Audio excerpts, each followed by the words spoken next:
नमस्कार साथियों, स्वागत है आप सभी का अंकित इंस्पायर्स इंडिया पर। मैं हूं अंकित अवस्थी, आप हैं मेरे साथ में आज की देश की एक सबसे बड़ी खबर न्यूज के साथ में। और खबर यह है कि कांग्रेस के नेता राहुल गांधी जी को 2 साल की सजा सुनाई गई है। बहुत सारे प्रश्न इस बात के बाद खड़े हो गए हैं कि क्या राहुल गांधी जी की सदस्यता रद्द हो जाएगी, क्या अब वो सांसद नहीं रह पाएंगे, क्या आज से पहले कभी किसी राजनेता को सजा हुई है, क्या सजा याफ्ता बहुत सारे राजनेताओं में से अधिकांश राजनेताओं की किसी एक पार्टी विशेष से बिलोंगिंग है। ये सारी बातें आज के सेशन के अंदर चर्चा में ली जाएंगी, इसलिए आपसे गुजारिश है कि एक बार जल्दी से इस सेशन को साझा कर दें और इस मसले को जानने का प्रयास करें कि आफ्टर ऑल ऐसा क्या हुआ जिसके चलते हुए राहुल गांधी जी हाल ही में जेल के 2 साल की जेल के लिए 2 साल की सजा के लिए सजा याफ्ता हुए हैं। तो चलिए चर्चा करते हैं, पूरा मामला जानते हैं। फिलहाल के लिए हर देश के प्रमुख अखबार की एक ही हेडलाइन है कि Rahul Gandhi sentenced to 2 year imprisonment in Modi surname defamation case. Modi surname को कभी इन्होंने डिफेम किया था, मानहानि की थी, इस वजह से इन्हें 2 साल के लिए इम्प्रिजनमेंट यानी कारावास की सजा सुनाई गई है।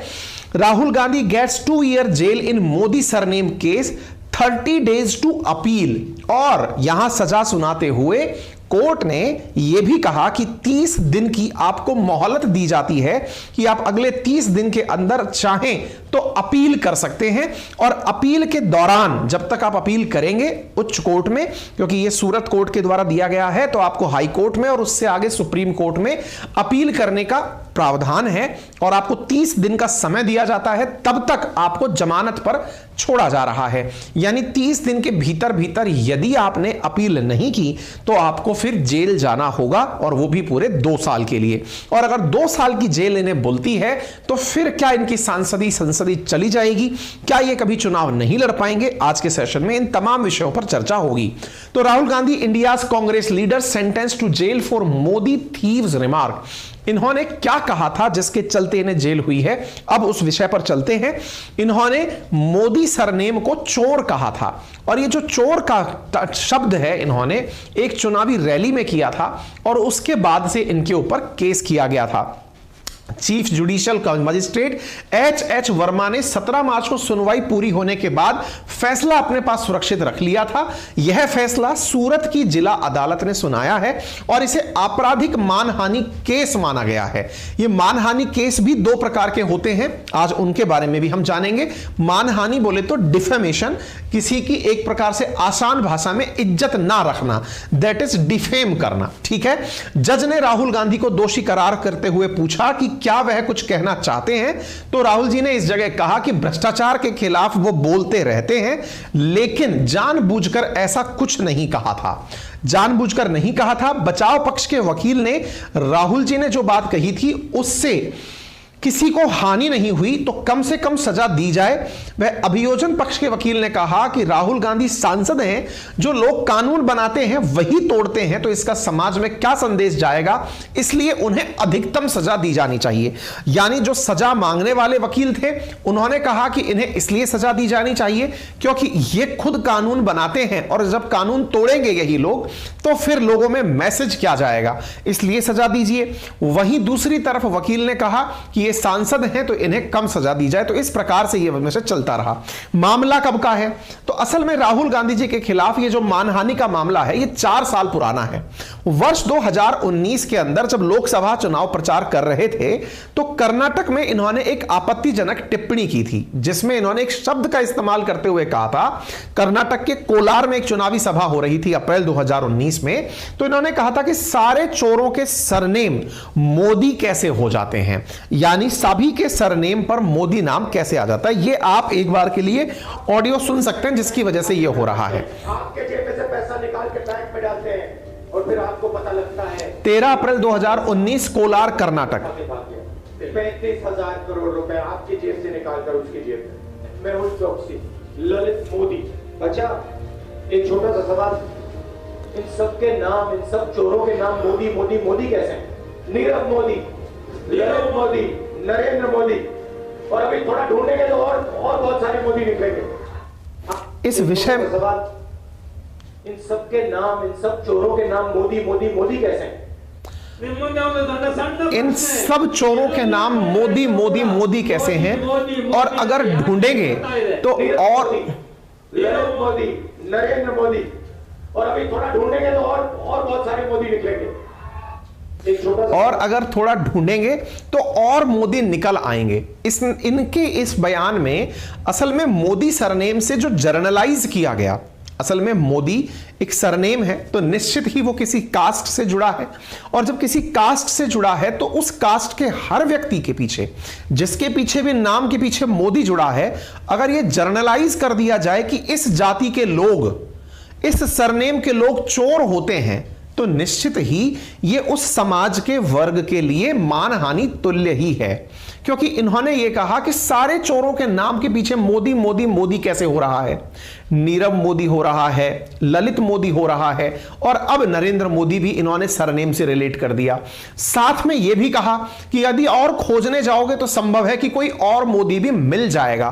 तो चोरों के नाम के पीछे मोदी, ये किसी कास्ट के प्रति जो रिमार्क है, इस बात से आहत होते हुए एक विधायक जो कि गुजरात से ही हैं, उन्होंने नाम के पीछे भी मोदी था, तो उन्होंने खुद के ऊपर इसे लेते हुए, तो इनका नाम है बीजेपी के विधायक पूर्णेश मोदी। अब आपने एक नाम को इतना जर्नलाइज कर दिया इस आधार पर। वेस्ट सूरत के विधायक हैं पूर्णेश मोदी, उन्होंने राहुल गांधी जी के खिलाफ आपराधिक मानहानि का मुकदमा दर्ज कराया कि साहब इन्होंने मोदी सरनेम को जर्नलाइज कर दिया है। यदि एक सरनेम के सारे लोग ऐसे होने लग जाएं तो क्या फिर इस कम्युनिटी को इसी तरह से ट्रीट किया जाना चाहिए? बस इसी के साथ में ये सारा मसला शुरू हुआ और इन्होंने इस मामले में ध्यान रखते हुए आपराधिक मानहानि का मुकदमा दर्ज करा दिया। अब सवाल बनता है, आपराधिक मानहानि क्या होती है? डिफेमेशन है, क्रिमिनल डिफेमेशन है। तो ये डिफेमेशन क्या और भी प्रकार के होते हैं क्या? जी हां, एक सिविल डिफेमेशन भी होता है जिसके अंदर पैसा देकर के मामला सेटल हो जाता है। क्रिमिनल डिफेमेशन जो है आईपीसी की धारा 500 के तहत यहां पर जेल तक की सजा सुनाई जाती है। तो यह मामला लेकर के पूर्णेश मोदी जो हैं वो अपने समुदाय की इंसल्ट से जोड़कर इसे लेकर पहुंचे कोर्ट में, और उन्होंने कोर्ट में इसकी केस की किया और इसके बाद 9 जुलाई 2020 को सूरत की कोर्ट में इन्हें पेश होना पड़ा। तो इस प्रकार से इस मामले में इन्हें 11 अप्रैल को बेंगलुरु की रैनी में सभी चोरों का नाम मोदी है यह कहा। 13 अप्रैल को पूर्णेश मोदी ने शिकायत दर्ज कराई। 6 मई को मामला सूरत की कोर्ट में पहुंचता है। 16 जुलाई 2019 को राहुल गांधी कोर्ट में पेश होते हैं, फिर 10 दिसंबर को पेश होते हैं, फिर 29 अक्टूबर को पेश होते हैं और 23 मार्च 2023 को राहुल गांधी को दोषी करार दे दिया जाता है, क्योंकि एक समाज ने, एक वर्ग ने जो जाति विशेष से है उसने अपने ऊपर इसे ऑफेंसिव तरीके से ले लिया। ये है वो पूर्णेश मोदी जो कि बीजेपी के एमएलए हैं वेस्ट सूरत से। इन्होंने इस फैसले का स्वागत करते हुए कहा कि कोर्ट के फैसले का हम सम्मान करते हैं, और यह बात कहकर के इन्होंने यह बात कर दी। साथ में ये इनके एडवोकेट हैं जिन्होंने ये कहा कि राहुल गांधी जी को 2 साल की सजा मिली है, लेकिन यदि इन्होंने 30 दिन के भीतर अपील नहीं करी तो फिर इन्हें जेल जाना होगा। अभी अपील का रास्ता छोड़ दिया गया है, इसका मतलब अभी 30 दिन के लिए ये जेल नहीं जाएंगे। सजा तो हुई है, 30 दिन में इन्हें अपनी उच्च न्यायालय में, हाई कोर्ट में, और हाई कोर्ट भी अगर इन्हें फैसला इनके पक्ष में ना दे तो सुप्रीम कोर्ट के अंदर जाने का, अपील करने का मौका दिया जाएगा। 30 दिन के अंदर अगर ये अपील नहीं करते हैं तो फिर इन्हें जेल जाना होगा। अब सवाल बनता है, ये है क्या अल्टीमेटली? डिफेमेशन होता क्या है?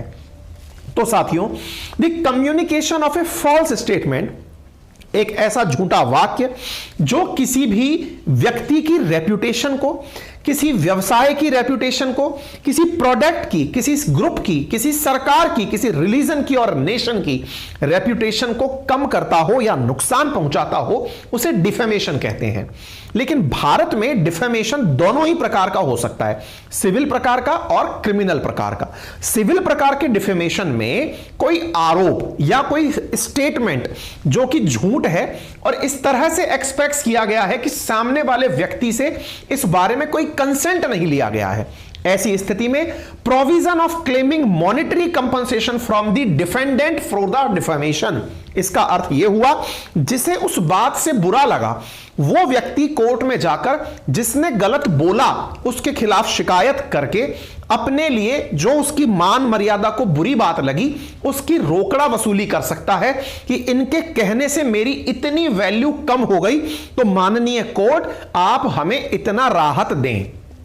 ठीक है, बहुत सारे लोगों को आपने देखा होगा किसी का नाम लेकर के उन्हें ट्रोल करते हुए, तो उन जो ट्रोलर्स पर लगने वाला, कई आपने रोस्ट करने वाले लोग देखे होंगे जो किसी ना किसी व्यक्ति को रोस्ट कर रहे होते हैं यूट्यूब चैनल चलाकर, उन पर जो सबसे बड़ा केस होता है वो ये सिविल डिफेमेशन वाला होता है कि आपकी वजह से हमारी वैल्यू डिग्रेड हुई है। इस प्रक्रिया को सिविल डेफोमेशन कहा जाता है। ठीक है, द स्टेटमेंट और the allegation levelled must pass the test of presence of substance fact and defamation in nature. अब जिसने ये डिफेम करने का प्रयास किया वो डिफेम करने वाला व्यक्ति जानबूझकर ये कर रहा था, उसका इंटेंशन ये था, कोर्ट बस ये चेक करना चाहती है कि भाई ये वास्तविकता में भी डिफेमेशन हुआ भी है कि नहीं हुआ है। The defamation content is one mean to damage the reputation of affected party. कुल मिलाकर सिविल डेफेमेशन के अंदर पैसा देकर के मामला सुलझ जाता है, लेकिन जो क्रिमिनल डिफेमेशन है जिसे आईपीसी की धारा 500 के तहत दर्ज किया गया है, इसमें क्रिमिनल डिफेमेशन के अंदर इंप्रिजनमेंट कैन बी अवॉर्डेड, यानी इसमें जेल भी भेजा जा सकता है। और यहां पर भी यही हो रहा है कि ये जो अभी राहुल गांधी जी पर मुकदमा था ये असल में क्रिमिनल डिफेमेशन का था। आईपीसी की धारा 500 के तहत यह मामला था जिसके तहत जो भी जिसके ऊपर सजा लगाई जाती है उसे जेल भी भेजा जा सकता है। तो यह है आईपीसी की धारा 500। Punishment for defamation, whoever defame another shall be punished with simple imprisonment for a term which may extend to 2 years or with fine or with both। अब यहां पर इंटरेस्टिंग फैक्ट यह है, यहां पर आईपीसी कहती है कि यहां पर मे एक्सटेंड टू 2 इयर्स, यानी यह सजा 2 साल तक दी जा सकती है। इसका मतलब कोर्ट को लगता है कि 2 साल देनी है तो 2 साल दे दी जाए, अदरवाइज 6 महीने भी देकर 2 महीने भी या 1 महीने की सजा भी अपॉइंट कर सकती है। और ऑब्लिक में और है, इसका मतलब हो सकता है सजा की जगह कोर्ट को लगता है कि कोई बात नहीं, इस बार इन्हें पैसे का पनिशमेंट दे देते, इतना पैसा जमा कराओ और आप केस से राहत पाओ। तीसरा, दोनों स्थितियां हो सकती है कि आपको पैसा भी देना है और जेल भी जाना है। ये दोनों स्थितियां सेक्शन 500 आईपीसी यानी इंडियन पीनल कोड के तहत होती है। देखिए एक बहुत लॉजिकल सी चीज है, हमारी कानून व्यवस्था जो भी है इसमें निर्माताओं का, यानी जो हमारे लिए बैठे हुए संसद में लोग हैं, उनकी जिम्मेदारी है हमारे लिए कानून बनाना और कानूनों को हटाना। अगर ये कानून ऑफेंसिव है यानी इसकी वजह से कानून से सजाएं मिलती हैं तो ये संसद के ऊपर निर्भर है कि वो इस तरह के कानून बनाए या हटाए। तमाम सत्ताएं रही हैं केंद्र में और उन्होंने समय समय पर भूमिकाएं कानूनों को बनाने की निभाई हैं, लेकिन क्या आपको पता है यह देश संविधान से चलता है और उस संविधान को बनाने वाली संस्था थी संविधान सभा। और साथियों उस संविधान सभा में जब हमारे देश के लिए कॉन्स्टिट्यूशन लिखा जा रहा था तो किस किस तरह की बातें हुई थी, ये बातें अगर आपको जाननी हो तो मैं आपको एक बहुत ही जबरदस्त बुक रिकमेंड कर रहा हूं और वो बुक है भारतीय संविधान की एक अनकही कहानी। साथियों ये ऑडियो बुक है, मैं हर उस स्टूडेंट से विशेष रूप से, सामान्यतया अंकित इंस्पायर इंडिया पर सभी प्रकार के मित्र हमारे सखा साथी उपस्थित होते हैं, पूरे भारतवर्ष से उपस्थित होते हैं, लेकिन यदि आपके अंदर विद्यार्थी है तो आप इस ऑडियो बुक को जरूर सुने। मेकिंग ऑफ इंडियन कॉन्स्टिट्यूशन 16 घंटे 51 मिनट की ऑडियो बुक है ये, जिसमें संविधान सभा का पहला दिन कैसा था, अपन पढ़ते हैं ना 2 साल 11 महीने 18 दिन, वो क्या क्या हुआ था, संसद की पॉलिटिक्स कैसे हुई थी, सत्ता परिवर्तन कैसे हुआ था, और तो और सरकारें आपस में किस तरह से, क्योंकि जब लोग थे तो कुछ पक्ष के थे कुछ विपक्ष के थे, तो कानून को लेकर वो माने कैसे, ये सारी बातें इस ऑडियो बुक में है। लिंक इसका मैंने कमेंट बॉक्स में दिया हुआ है। प्ले स्टोर पर एक चैनल, एक एप्लीकेशन है जिसका नाम कुकू एफएम है, वहां से इस ऑडियो बुक को आप सुन सकते हैं। मैंने आपसे संविधान की बात करी, तो बड़ा सवाल अब यह है, क्या राहुल गांधी जी के लिए कुछ ऐसा है क्या लिखा हुआ हमारे पास, क्या कि अगर इन्हें 2 साल की सजा हो गई तो क्या इनकी सांसदी चली जाएगी? क्या अब ये चुनाव जाने से लड़ने से रुक जाएंगे? और तो और इनके पक्ष में नेताओं ने क्या कहा, जैसे प्रियंका गांधी वाड्रा का आप स्टेटमेंट देख सकते हैं, यहां मल्लिकार्जुन खड़गे जो कांग्रेस के प्रेसिडेंट हैं उनका आप स्टेटमेंट देख सकते हैं। राहुल गांधी जी ने खुद ने क्या कहा कि मेरा धर्म सत्य और अहिंसा पर आधारित है, सत्य मेरा भगवान है, अहिंसा उसे पाने की साधन। इन्होंने महात्मा गांधी जी का एक कोटेशन लगा करके केवल इतनी ही प्रतिक्रिया दी। इवन यहां पर अरविंद केजरीवाल जी का स्टेटमेंट भी आया, हालांकि ट्रोलर्स ने इन्हें काफी ट्रोल किया है, क्योंकि हाल ही में मनीष सिसोदिया जी भी जेल यात्रा पर हैं, तो इन्होंने मनीष सिसोदिया जी की राम से तुलना कर दी, तो बड़े मीम वायरल हुए जिसमें यह कहा गया कि राम जी जेल गए थे क्या? दूसरा, अगर राम वनवास गए हैं आपकी नजर में जेल, तो उनके साथ लक्ष्मण भी गए थे, और अगर आप लक्ष्मण हो तो फिर आप भी यात्रा पर जाओ। लोगों ने इनके खूब आनंद लिए हैं। हालांकि ये कुछ मतलब गैर जिम्मेदाराना प्रकार के बयान आजकल ज्यादा दे रहे हैं। गैर बीजेपी नेताओं और पार्टियों पर मुकदमे करके उन्हें खत्म करने की साजिश हो रही है, और हमारे कांग्रेस से मतभेद हैं, मगर राहुल गांधी जी को इस तरह मानहानि मुकदमे में फंसाना ठीक नहीं है। जनता और विपक्ष का काम है सवाल पूछना, हम अदालत का सम्मान करते हैं, पर इस निर्णय से असहमत हैं। इन्होंने अपने द्वारा यह ट्वीट करके अपनी प्रतिक्रिया दी। क्यों? क्योंकि इनकी साथ में भी अभी मनीष सिसोदिया जी जो हैं वो जेल यात्रा पर हैं। तो फिलहाल प्रतिक्रियाओं का दौर जारी है, और जो जनरल पर्पस निकाला जा रहा है वो ये कि केंद्र की जो सत्तारूढ़ पार्टी है वो विपक्ष के जो भी नेता हैं उनके ऊपर कोर्ट के माध्यम से जेल भरो आंदोलन चला रही है, उन्हें जेल भेजने का काम कर रही है। इस वजह से यहां पर लिखा जा रहा है, कायर तानाशाह भाजपा सरकार विपक्ष से तिलमिलाई हुई है, क्योंकि हम उनके काले कारनामों को उजागर कर रहे हैं, हम जेपीसी की मांग कर रहे हैं। यह मल्लिकार्जुन खड़गे जी का बयान है। राजनीतिक दिवालियापन की शिकार है मोदी सरकार, ईडी भेजती है, पुलिस भेजती है, राजनीतिक भाषणों पर केस थोपती है, हम हायर कोर्ट में अपील करेंगे, यह खड़गे साहब का बयान है। कुल मिलाकर बात यह है कि इस फैसले से राजनीति तो होनी ही थी, दोनों ही तरह के मैंने आपको बात बता दी है। राजनीति में इस फैसले को, यानी कोर्ट के फैसले को इस तरह से दिखाया जा रहा है कि कोर्ट ने फैसला केंद्र सरकार के कहने पर लिया है। इस तरह से दिखाया जा रहा है इस बयानबाजी से कि कोर्ट में यह मामला गया ही इसलिए क्योंकि बीजेपी ने यह निर्णय करवाया है। अब अगर कोर्ट भी केंद्र और उनके अधीन होने लगी तो फिर देश के अंदर न्याय व्यवस्था का तो क्या ही कहना। हम ये मानकर ही इस देश में लोकतंत्र मानते हैं कि न्यायपालिका, कार्यपालिका और विधायिका ये तीनों अपने अपने काम को व्यवस्थित रूप से कर रही हैं, ये हम और आप मानते हैं। तो बड़ा सवाल है कि क्या सांसदी चली जाएगी, चुनाव लड़ने पर रोक लग जाएगी, ये जरूर जानेंगे इससे जस्ट आगे। लेकिन पहले मैं आपको जो ये अभी जानकारी दे रहा था इस ऑडियो बुक की, कोशिश करिएगा यदि आप ऑलरेडी ऑडियो बुक में हैं तो अपने रूटीन में इसको सुनिएगा, ये बहुत बढ़िया चीज है। इस प्लेटफॉर्म जिसका नाम है कुकू एफएम, जो प्ले स्टोर पर अवेलेबल है, यहां और भी बहुत अच्छी अच्छी ऑडियो बुक्स हैं, लगभग 10,000 से ज्यादा ऑडियो बुक्स हैं जो सुनने के लिए उपलब्ध हैं, जिनके फायदे बहुत हैं। जैसे काम करते करते आप बुक को सुन सकते हैं, अपनी लिसनिंग स्पीड बढ़ा सकते हैं। इवन आप अगर इंग्लिश में बुक सुनते हैं और आप हिंदी भाषी हैं तो आपकी सुनने की नेचर बढ़ेगी, तो शायद आपका एसेंट सुधर जाएगा। इससे आपको आंखों पर जो आजकल देखने से आप चीजें देख करके ग्रैस्प करते हैं उससे थोड़ा समय बचेगा, नेगेटिव थिंकिंग का समय कम खर्च होगा, वोकैबुलरी कवर हो जाएगी। ऑडियो बुक्स के ये कुछ फायदे हैं। आप इनको कितने रुपए में सुन पाएंगे, क्या क्या फीचर्स यूज कर पाएंगे। सब्सक्रिप्शन है 99 रुपीज पर मंथ का। यदि आप अंकित 50 रेफरल कोड यूज करते हैं तो आपको यह प्राप्त होता है मात्र 49 रुपीज में पहले महीने के लिए, ठीक है, जहां पर बहुत अच्छे फीचर्स जैसे drive mode, saving note, sleeper mode उपलब्ध है। आप इन्हें यूज कर सकते हैं with my referral code Ankit 50। आगे बढ़ते हैं। तो क्या साहब दोषी साबित होने पर राहुल गांधी जी की लोकसभा सदस्यता रद्द हो जाएगी? क्या है भारतीय कानून? तो साथियों, भारत में विधायकों और सांसदों के लिए एक कानून है जिसका नाम है the representation of people's act 1951, जिसमें एक धारा है 8 और उसका क्लॉज है 3। उसमें कहा गया है कि यदि किसी सांसद या विधायक को किसी अपराध में दोषी ठहराया जाता है तो उसे 2 साल या इससे ज्यादा की सजा सुनाई जाती है। यहां पर यह पॉइंट बस कंसिडरेबल है जिसके ऊपर सारा खेला हो रहा है। खेला क्या है? यदि 2 साल की सजा सुनाई जाती है, बस यह पॉइंट इंपॉर्टेंट है, 2 साल या उससे ज्यादा की सजा सुनाई जाती है तो उसकी संसद या विधानसभा सदस्यता खत्म हो जाती है। राहुल गांधी जी केरल के वायनाड से सांसद चुनकर आते हैं, तो ऐसी स्थिति में उनकी संसद से सदस्यता रद्द हो सकती है और जब वो रिहा भी हो जाएंगे तो 6 साल बाद तक चुनाव नहीं लड़ पाएंगे।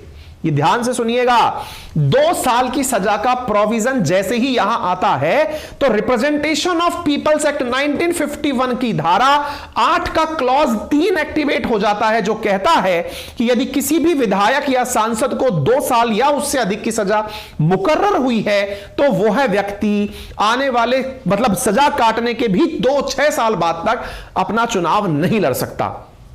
इसी कानून के अंदर एक और धारा है, धारा 8 क्लॉज 4, जो कहती है कि दोषी सांसद या विधायक की सदस्यता तुरंत खत्म नहीं होती। पता चले कि आपने सुनाया और उसी दिन दी एंड, यानी इधर से सजा सुनाई गई, उधर से पता चल रहा है चुनाव आयोग कह रहा है कि वायनाड की सीट खाली हो गई है, ऐसा नहीं होता है। यहां पर क्या होता है, उसके पास 3 महीने का समय होता है। यह पॉइंट ध्यान से देखने का है। इस दौरान अगर वह हाईकोर्ट या सुप्रीम कोर्ट में अपील कर देता है और उस अपील की सुनवाई पूरी होने तक सदस्यता नहीं जाती है। अब ध्यान से सुनिएगा, अब अगर मान लो यहां पर उनको समय दिया गया है 30 दिन के भीतर अपील करने का, तो राहुल गांधी जी को 2 साल की सजा मुकर्रर हुई। ऐसी स्थिति में ये चले जाते हैं हाईकोर्ट या सुप्रीम कोर्ट अपील करने की, साहब ये सजा नहीं देनी चाहिए, मेरा इंटेंशन रॉन्ग नहीं था। आपने अपील कर दी, अपील करने के बाद वहां सुनवाई अभी हुई नहीं है, बस आपने अपील कर दी। अपील करने से आपकी सदस्यता रद्द होना बच जाती है, यानी एक प्रकार से अपील होते ही आपकी सदस्यता बची रह गई। अब कितने दिन के भीतर अपील कर सकते हो, तो यहां तो कोर्ट ने जो फैसला दिया है, सूरत कोर्ट ने, वो 30 दिन का दिया है, लेकिन धारा 8 क्लॉज 4 कहती है 3 महीने तक भी आप अपील कर सकते हो। अच्छा, इसके बाद क्या होता है, अब अपील पर सुनवाई होनी होती है। जैसे यह मामला 2019 का है, 2019 से 2023 आ गया, सुनवाई होते होते पूरे 4 साल लग गए, तब जाके फैसला आया है। इसका मतलब सुनवाई में समय लगता है, तो सुनवाई जब तक पूरी नहीं हो जाती तब तक सदस्यता बची रहती है, और सुनवाई जब तक पूरी नहीं हो जाती तब तक जेल भी नहीं जाना, क्योंकि अब मामला अदर कोर्ट ने स्वीकार कर लिया है सुनने के लिए, यानी अब वहां पर बहस हो रही है। ठीक है, तो ऐसी स्थिति में सदस्यता रद्द नहीं होती है। क्लियर हो गया।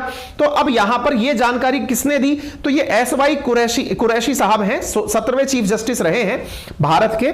उनका कहना है कि यह स्थिति क्लियर तब तक नहीं होगी जब तक हाईकोर्ट या सुप्रीम कोर्ट का कोई ऑर्डर निकलकर नहीं आ जाता। लोकसभा स्पीकर को राहुल को अयोग्य घोषित करने की शिकायत मिलती है तो लोकसभा सचिवालय 1-2 दिन में चुनाव आयोग को बता सकता है कि केरल की वायनाड सीट अब खाली हो गई है, चुनाव करवाओ। ठीक है, तो यहां से आगे प्रक्रिया क्या होगी, इस फैसले की सूचना जो है स्पीकर को मिलेगी, स्पीकर सचिवालय को, सचिवालय इस फैसले को एग्जीक्यूट कर देगा। क्या इनके पास अब कोई रास्ता बचा है? बिल्कुल, अब इनके पास में रास्ता बचा है अपील करने का। ठीक है, और अपील करने के लिए यह सीआरपीसी की धारा 389 के तहत हो सकता है कि वहां पर सजा पर रोक लग जाए, उन्हें जमानत मिल जाए और यह कन्विक्ट करार ना दिए जाएं, यानी कि एक तरह से यह दोषी ही ना माने जाएं, यह मान लिया जाए कि इनका इंटेंशन गलत नहीं था, और यह बात अगर कोर्ट मान लेती है तो यह दोष मुक्त हो जाएंगे, और दोष मुक्त होने पर इनकी सदस्यता भी रद्द नहीं होगी और इन्हें जेल भी नहीं जाना होगा। ठीक है, उम्मीद है आपको यह बात समझ में आ गई हो। क्लियर है? अच्छा, तो अब सवाल है, मान लो कि अगर सुप्रीम कोर्ट से भी सजा बरकरार रह जाए तो क्या होगा? तो फिर सिंपल सा है, 2 साल आपको जेल में काटने पड़ेंगे और अगले जो 6 साल हैं वो आप चुनाव नहीं लड़ पाएंगे। इसका मतलब कुल मिलाकर 8 साल तक आप चुनाव नहीं लड़ पाएंगे।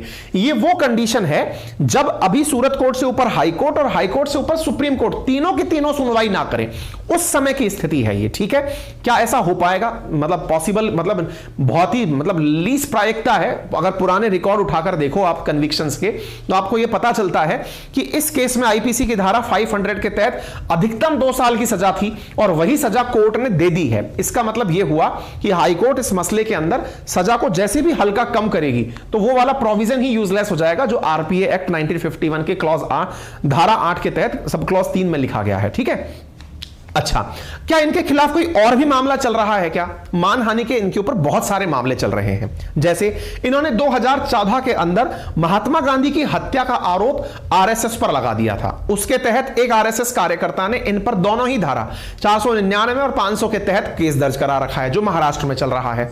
2016 में इन्होंने असम के गुवाहाटी के अंदर फिर एक बार और आरएसएस के साथ में मानहानि की, उसका भी इन पर केस चल रहा है।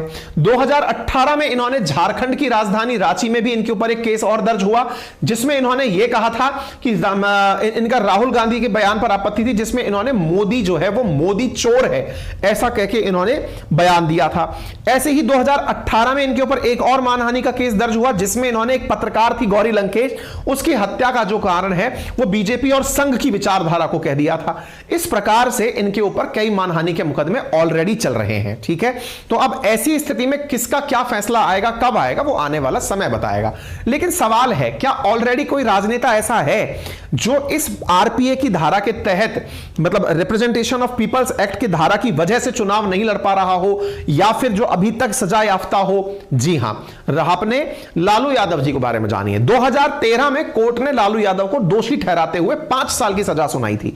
तो ऐसी में 2013 से 5 साल जुड़ गए 18, उसके बाद 6 और जुड़ गए, तो 18 5 23, तो एक तरह से 2023 तक एक ही सजा में ये चुनाव नहीं लड़ पाए थे। ठीक है, ऐसे ही कुलदीप सेंगर, जिनको विधानसभा के अंदर इनकी सदस्यता रद्द हुई थी, ये बांगरमू से विधायक थे कुलदीप सेंगर। उन्नाव के अंदर इन पर रेप का केस था, जिसके चलते हुए इनकी सदस्यता रद्द कर दी गई थी।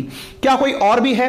रशीद मसूद, इन पर एमबीबीएस सीट के घोटाले का आरोप था, कांग्रेस के सांसद थे, इनकी भी सदस्यता रद्द हुई थी। ऐसे ही अशोक चंदेल हमीरपुर से भाजपा के विधायक थे, 2019 में इनकी भी विधायकी चली गई थी।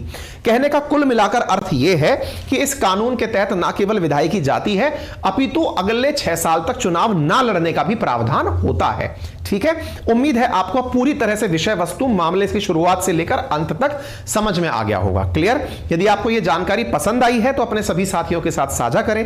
चैनल पर नए हैं तो इसे सब्सक्राइब करना ना भूलें। सब्सक्राइब का बटन राइट हैंड कॉर्नर पर दिया हुआ है, जिसे क्लिक करने का कोई चार्ज नहीं लगता। बस फायदा हमें यह होता है कि भविष्य में आप तक ऐसी सूचनाएं पहुंचानी हो तो वो तुरंत सबसे पहले आप तक पहुंच जाती हैं। अपने साथियों से आप इसे शेयर कर सकते हैं, उसका भी कोई चार्ज नहीं है।